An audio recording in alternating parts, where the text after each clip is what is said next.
Child of God, the Lord has a really encouraging message for you today pertaining to what you have been revealed about this specific person. And the Lord is only sharing this with you not to have any thought to undermine them, but for you to have a vantage point of prayer for that person, and also for them to learn how and pray for them to learn how to become righteous before the Lord. Now the Lord brings me to this Proverbs 24:16, which is, "For a righteous man may fall 7 times and rise again, but the wicked shall fall by calamity."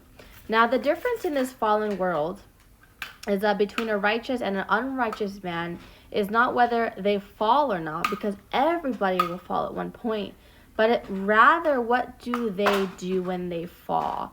So this is a simple example, like, is that person able to say sorry for when they're wrong? Is that person able to right their wrongs? Are they able to humble themselves down and truly confront the situation at hand?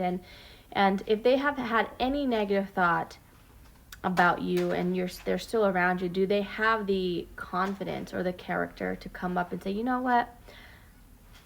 It was my fault. I had made these assumptions about you. I thought this about you and all these things, and it got me in a bad situation. And now I want to come and confess because I feel really terrible for thinking these things, knowing that you are not any of these things. And I want to come before the Lord to be righteous again. Now, personally, most righteous men will have this character trait. And I myself have done this in my life. When I am wrong, I confront myself right away because I'm not afraid to be seen as someone who's fallen. But if that person who you're surrounded by cannot do that or admit their wrongs, that you know how to pray for them. Pray for them this scripture. Pray for them to have the confidence to face themselves, and better yet, face the Lord, because we all know that the fear of Lord is great. And if they are afraid to face the Lord and right their wrongs, it's because their fears are greater than the love that they have for God. And so that is another point of prayer for you.